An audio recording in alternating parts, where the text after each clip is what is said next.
The Tea Biz podcast delivers tea news that you need to know. A recap of the week's major headlines with commentary and cultural trends hosted by Dan Bolton. It is the voice of origin for tea professionals and enthusiasts worldwide. Tea nourishes and inspires. It is an ancient plant-based medicine that simultaneously heals and energizes the body as it soothes the mind. Making fine tea is a blend of artistry and craftsmanship. The $200 billion tea trade is fundamentally local, yet exerts global influence, employing millions to enhance the well-being of all.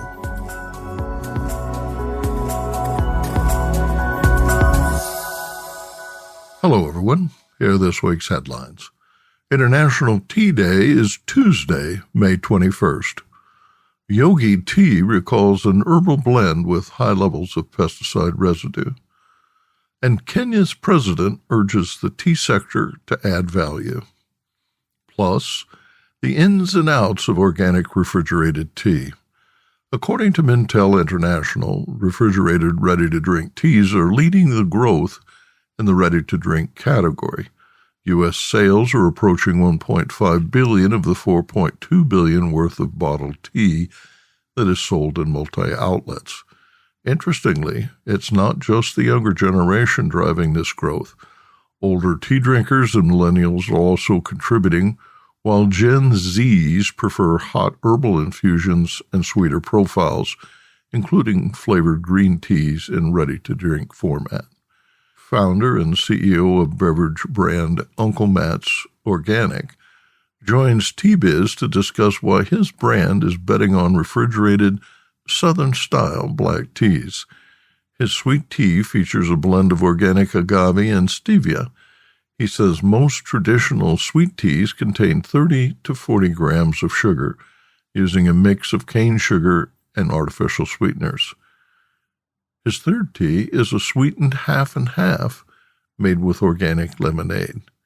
McLean's proprietary blend of black teas are freshly brewed and being packaged at his Texas bottling facility for a July 1st national rollout.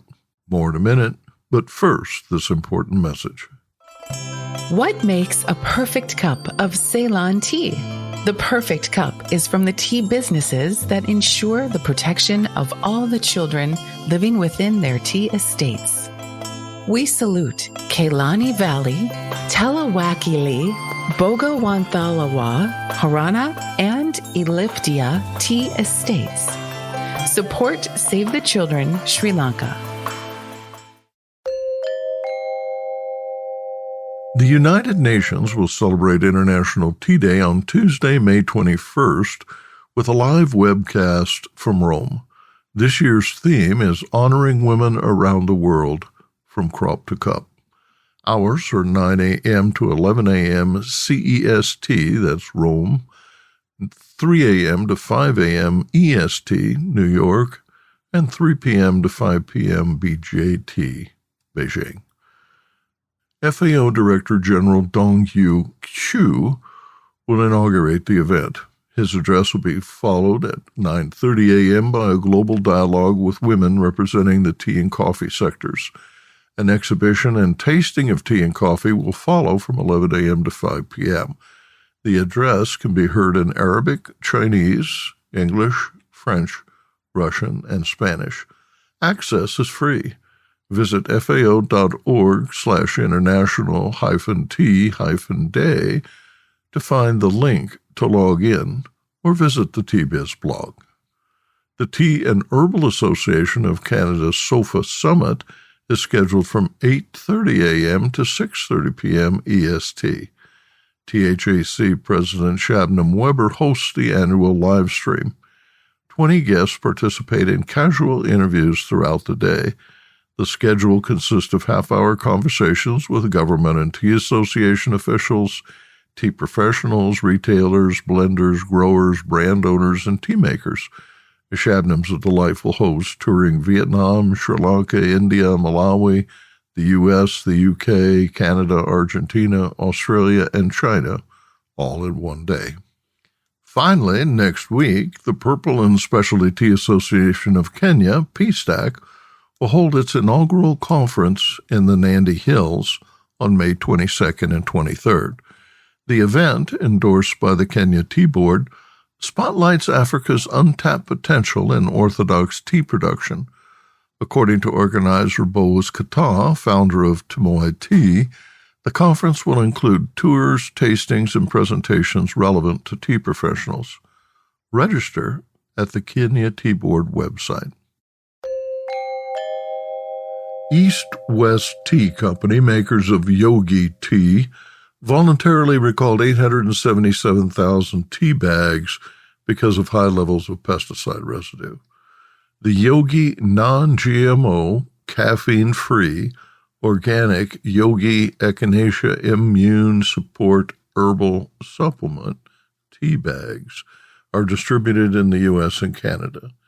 There are no reports of illness associated with the product. The recall was initiated on March 12th when Yogi notified the U.S. Food and Drug Administration. No press release was issued. On April 19th, Yogi notified retailers and wholesalers to withdraw individual tea bags, packs containing 16 tea bags, and boxes of 4 packs. The company identified 35 lots in its disclosure. It is unclear how many of the 54,846 packs were sold to consumers.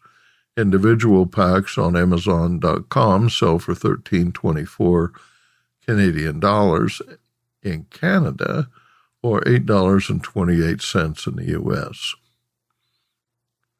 The notification was classified as a Class 3 event, indicating that consumers who drink the tea are not likely to experience adverse health consequences. The reason cited was, quote, pesticide residues detected above action levels, end quote. The amounts and maximum residue levels, MRLs, were not disclosed.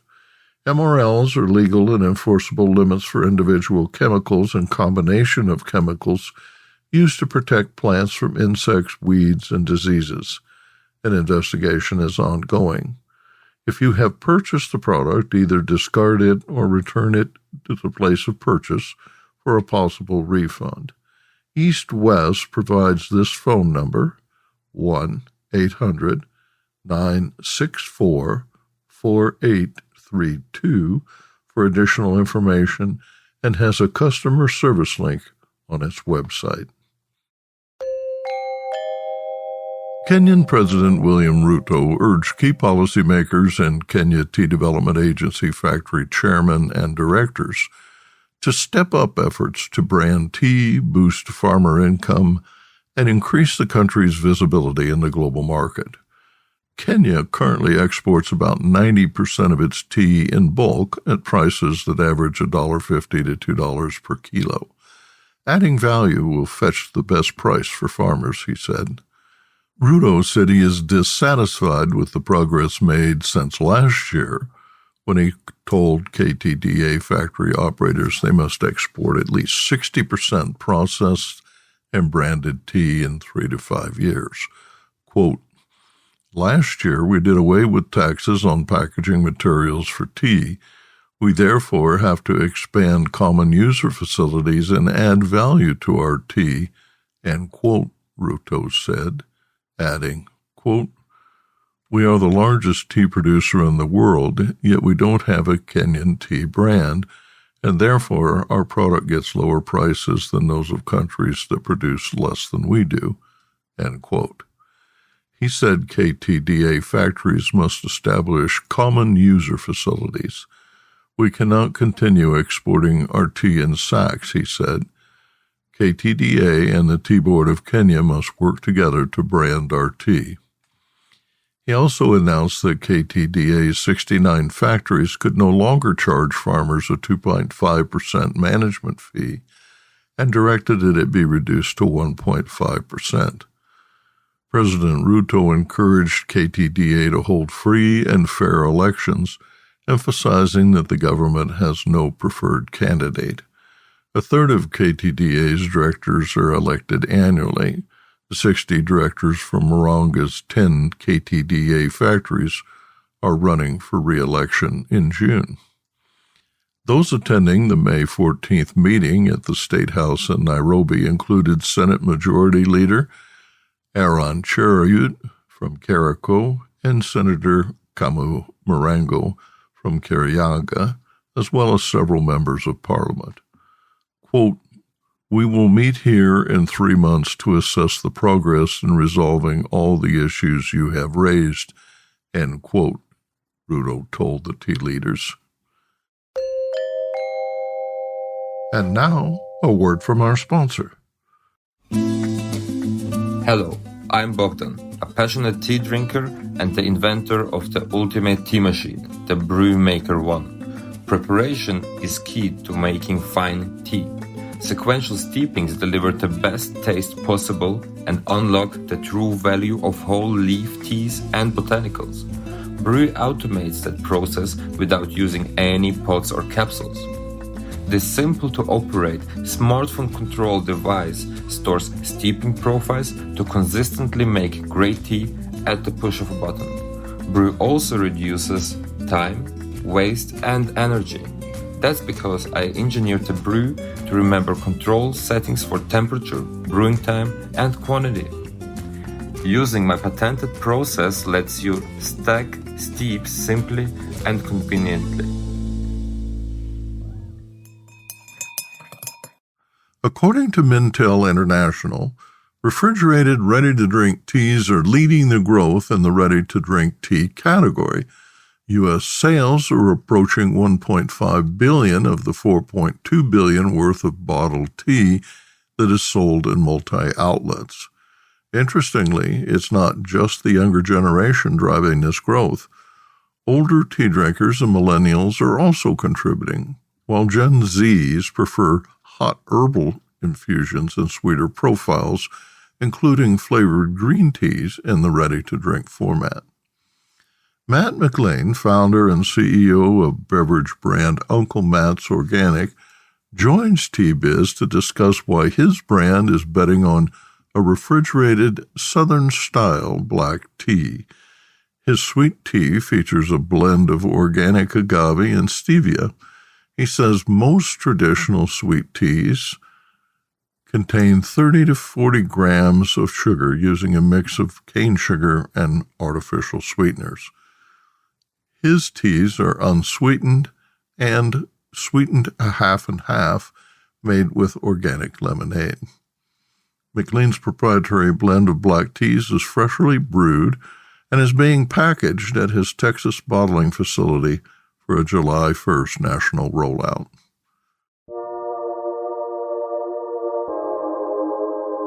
Uncle Matt's is a pioneer in the organic beverage category, noted for its Florida orange juice lemonades, tropical blends, and organic energy shots. It is the largest U.S. certified organic orange juice company, with over 15 million bottles annually sold at 15,000 outlets. The brand launched in 1999 and became a certified B Corp in 2022. Matt McLean is a third-generation Florida citrus grower with orchards from the late 1800s. In the 1980s, a devastating freeze destroyed 600 acres of his orange groves, and more recently, the industry experienced setbacks from pests and disease. Oranges are now outsourced mainly from Brazil and Mexico. In 2017, Dean Foods, a dairy conglomerate, bought the company, enabling McLean's parents to retire. 2 years later, Dean Foods was bankrupt, and in 2020, McLean, his father, his wife, and his brother repurchased the company. Welcome to the podcast. It's great to see you. Yeah, great seeing you. It's been a while. Why create a refrigerated RTD tea? Yeah, I mean, for us, it was a natural progression. You know, we had, it was probably 6 years ago at least. We did a matcha green tea lemonade. You know, so being a juice guy, there were normal iterations around half and half, right? And I grew up in the South, so I drink tea all the time. I drink black tea every day for lunch, it seems like. I love green tea as well. I drink that in the morning along with a little bit of OJ. So I've been around tea and been a fan of tea and a consumer of tea for forever. So it was kind of a natural progression for us as I've watched the refrigerated tea set from, Gold Peak to Pure Leaf to now Milo's, and how well that has grown, and thought, hey, there may be an opportunity at some point in our lifetime to introduce some refrigerated organic teas. And then we started getting customers asking if we could do an organic version. And I thought, okay, good timing. We're bottling ourselves down in Texas. So it was much easier for me to pivot, since it wasn't trying to convince a co-packer to change, methods and do something completely foreign for them. So it was great. It was just really good timing. Ultimately, the consumer decides whether it's going to be, great innovation or not. And sometimes we get it right and sometimes we don't. But as a tea drinker all my life, I'm very pleased with the end product. So I think the quality is high, and it's fun. I've always liked tea, and definitely like the half and halves. Those are real fun to put together. Being an old matcha tea fan, that half and half. The first one we're going to start with is just a simple black tea using our not from concentrate lemon juice and lightly sweetened. There are many lemonade mixes in the market. Your brand's organic certification and not from concentrate choices set it apart, but sweet tea fans resist lowering sweetness levels. Will you discuss sweeteners, the choice to refrigerate, bottle size, and other aspects? So we're going to do a sweet tea that's, 50 calories per 12-ounce serving. It's only 10 carbs and 10 grams of added sugar, and the added sugar is from agave. And then a light hint of stevia that just gives it that extra sweetness that, quite frankly, tastes more like 30 grams of sugar, right? So it tastes like your traditional, really southern sweet tea, but without the guilt of the 30 grams of sugar. We want to be America's leading organic, better for you beverage company. Being around for 25 years now and really being a pioneer in organic, we've never changed off of that. There's things that we can do outside of just orange juice. And so we've introduced lemonades. We've now introduced some punches. And our thing with better for you is it can't be loaded with sugar, right? So you either have great functional ingredients, like our superfruit punch has acerola, sweet cherry. It's got elderberry. It's got some good healthy fruits in it with high antioxidants. And so we also want to do stuff that isn't loaded with sugar. So we use things like stevia. We use agave. We use monk fruit. We use other things to still get the sweetness level, but without the high calories typically from cane sugar. Your proprietary blend is hot brewed. How do you get that raw tea into the bottles? It's pretty interesting. So we have a juice plant, right? So we've been bottling juice, and a lot of the same stuff you can use. You just have to modify it, right? You introduce tea into your tanks. You have to make sure you can filter out the tea leaves correctly. You have to make sure you can clean the tank so you don't have any of those tea flavor left behind, or juice, vice versa, right? So you have to, your sanitation steps are key. The background from our plant manager really was helpful in this, to be able to do it as fast as we're going to be able to pivot and do it within a 6-month window from start to finish. And what are your sizes? So we're going to put it in our same 52-ounce clear PET bottle, so you can see the beautiful color of that black tea. And when you talk about distribution, how will you roll it out? Yeah, so it's going to roll out national. You'll see it roll out. Sprouts will be the first to get it, which is fun. They're a great customer of ours. And then it'll soon be followed after that by Whole Foods will take it nationwide. Fresh Market's going to take it nationwide. And we've got a good amount of other regional chains that are looking hard, and we'll also put it in as well sometime in the fall. Have you looked at retailers like the Texas-based HTO drive-through guys?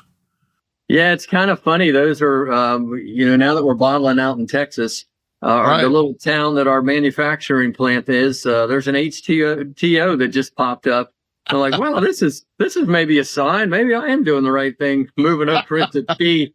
There's not just a juice drive-through, but there definitely is a tea drive-through. So that's pretty cool. I mean, they've got their own concepts with jet sprays and things like that in there. If we have success in the mainstream conventional grocers, I'm sure we'll try and do just like with our orange juice. We'll try and put it in every nook and cranny. We'll also get it in a single serve, ready to drink. So our 12-ounce OJ and lemonade. So I'm sure we'll have 12-ounce teas if it goes well to offer for the grab-and-go sets. Let's talk about sourcing and specifically the USDA's new Strengthening Organic Enforcement, or SOE, rules and how they affect the supply chain. The regulations stem from widespread corruption and manipulation overseas of grain shipments that were falsely certified as organic. Anything that is fraud prevention in organic is a good thing. And that's what SOE is, right? I mean, being in this thing 25 years, I was actually doing organic before the USDA had the organic seal in 2002. Right. We started in 99, so we were certified by our local Florida organic growers, and they were certified to the California Foods Production Act. Fraud, it deteriorates consumer confidence. Everything about it is no good in the marketplace. So, to have now the import certificates have to be electronic and not just kind of, you can put it in writing before, and it wasn't actually, a lot of people, it wasn't required. But now USDA requires it to be electronic, which is great. So there's traceability coming in. If you're a handler, you also have to be certified. So that's great. So just getting more people around the globe to be USDA organic compliant and have that traceability all the way back. The handlers and operators in there that in the past, not all of them were certified. Now they need to be part of the same traceability, the same paperwork, the same integrity. So I think that's a good thing. I mean, is it more burden on the industry and suppliers? Yeah, but you know what? We need to take fraud serious, and it's not healthy for anybody. So I'm glad there's more teeth to it, so the consumer can have more confidence when they see that USDA organic seal that they can trust it. When he was relaunching his Just Iced Tea brand, Seth Goldman and I had a wonderful conversation on this program about the challenge of identifying organic suppliers. Not little 5 and 10 hectare farms scattered here and there, but sizable, scalable operations certified to the U.S., EU, or Japanese organic standards. How did you go about sourcing your organic tea? Yeah, so we start with just a black tea. It's pretty broad, right? I mean, there's black teas from all over the globe. We kind of honed in on India, and the Assam tea is a really nice, just strong, all around, good body, organic tea. And so we have honed in and really looked there first. We're going to be predominantly Assam in our blend, and then we'll have a couple other regions, really like some other regions around the world to, just help facilitate the Assam and make it, something we can scale throughout North America. So we're excited about it.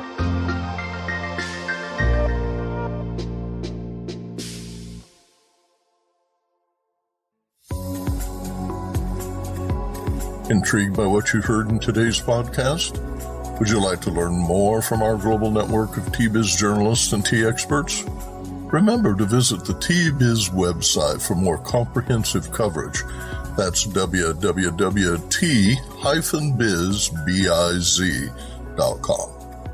Thanks for listening. Farewell till next week.